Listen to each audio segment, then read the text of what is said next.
Hello and welcome to CCC TV, where CCGs and RPGs are a way of life. I'm Card Counter Chris. Welcome to today's deck tech. Today we're going to go over the Abzan Yuna list that I ran all the way up to Mythic last season. It was probably my easiest climb to Mythic. This deck was made rotation proof, however, I've not bothered to update it yet with new cards. For the most part, this isn't an issue, but you could change out cards in the mana base such as Shadowy Backstreet for the Shockland version. The deck largely still functions the same way. It operates today. You could take it and run it straight to Mythic and you shouldn't have too many issues. Today I've broke the list down into different packages. We'll go over each package on how the deck works and then briefly touch on the sideboard plan. The thing that really makes the deck tick is the ramp package, where we have 4 Llanowar Elves. Elves is probably the most important card for the deck in my opinion, because it lets us get into Summon Fenrir, or get into Overlord of the Hauntwoods on turn 2, which is going to fix all your mana and ramp you ahead. Theoretically, Elf into either Fenrir or Hauntwoods is going to be able to let you drop a unit on 3. You'll probably never want to do that because your graveyard's not going to have anything into the bin that's relevant unless they've already killed the Fenrir, in which case maybe it's still worth. But it does open up most of the deck outside of Overlord of the Mistmoors, Summon Bahamut, and Summon Primal Odin on turn 3. The other thing to note with this ramp package is that if you have both Fenrir and Hauntwoods in your hand and 3 mana, it's better to play Fenrir first because you're going to get the land and a creature, and then you can follow up with Overlord of the Hauntwoods as a creature and still get the land production, and you'll ramp much harder going forward.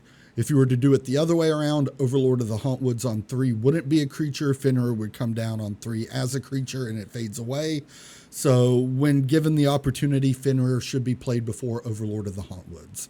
And the next part of the deck that I want to talk about is the Recursion package. So Overlord of the Balmurk being in black lets us bring back creatures after milling. Yuna's going to be able to let us bring back enchantments. And then Virtue of Persistence, if we have it in play for 7, which we can bring back with Yuna, is going to bring back a creature card from either graveyard at the beginning of each upkeep. Now, this is also really good against board wipes, because if they get rid of your Yuna in a board wipe and everything else, on upkeep you can target the Yuna, bring it back, into turn, trigger the Yuna, and you're more or less still good to go.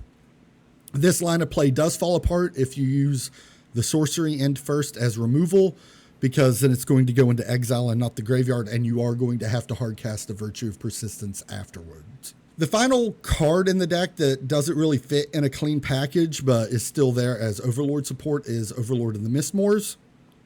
And just being able to generate 2/1 flyers is a thing. It's strong, it's pretty good against aggro, and you never feel bad having it. The other thing to note is we are running 9 Overlords total, and the Overlord of the Balmurk isn't very well suited for bringing back Overlords. So post-sideboard, it is pretty common for us to trim some number of the green or the white Overlords.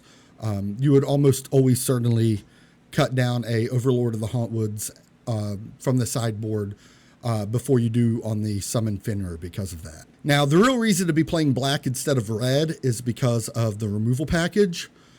Bitter Triumph is amazing in this list because we could discard a card, and that'll let us get things into the graveyard prematurely to bring back with Yuna, such as Summon Primal Odin, such as Summon Bahamut, the Overlords as well, and it deals with creatures or planeswalkers, and it's pretty clean removal. Nowhere to Run is great against Pixie, and it's a great way of dealing with hexproof creatures. Disruptive Stormbrood's really good in the list as well because it is a creature, so it could come back with Overlord of the Malmberg. So if we are milling a bunch of our cards, things like Bitter Triumph can't come back, while we can go bring back a Disruptive Stormbrood. That's why it makes the list. Then at the top end of the curve, we have 2 Odins and a Bahamut. Realistically, we're probably casting these off Yuna. You can cast Odin in some situations, and it's correct. But this is just more 1-for-1 removal and more Yuna value. In a lot of matchups, it's correct to cut these to just lower the curve of the deck. And then the last card to really talk about is the Esper Origins in the deck.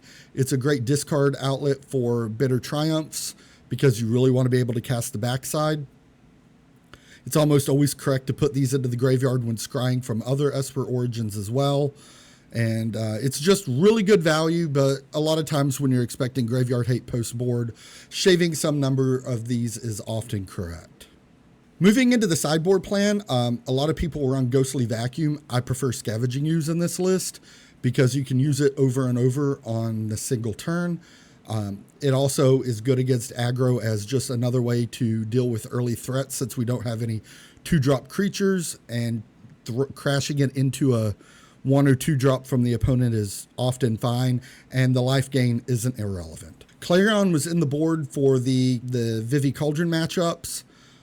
It's still fine to play that right now. I have other lists that aren't running this because it can be dealt with fairly easy, but having something that locks down both Vivi and Cauldron is really nice to have.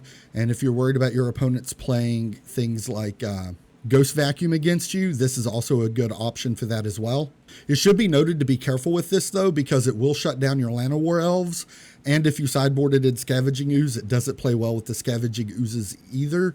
So you may have to plan your lines out a little more carefully with Clarion in the deck. We're also playing 2 copies of Sirach. The Sirach is there to be able to generate value for decks that are trying to kill our creatures.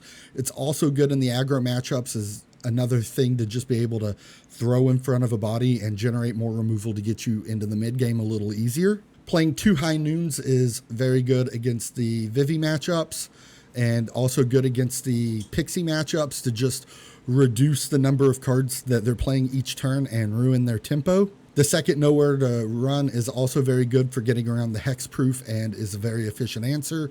It's also an enchantment, so you can bring it back with the Yuna if you decide to. This version of the deck is playing 2 Break Down the Doors.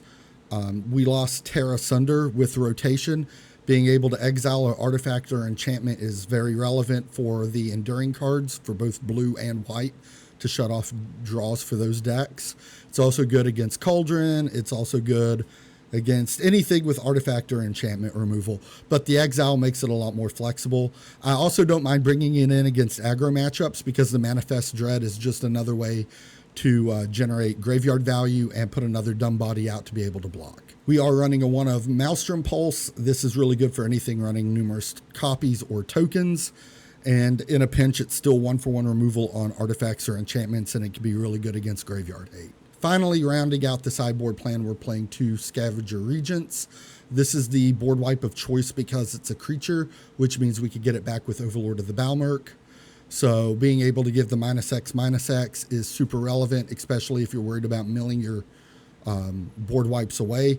This is why I'm leaning towards Regent instead of something like Ultima. Overall, the list is strong. It's ready to run now, and it didn't change too much from rotation. Like I said, you could move some things around in the land base, and I think I have other cards played in other versions of Yuna, like Coral of the Void, which could maybe make the count over maybe the Clarions or the High Noons.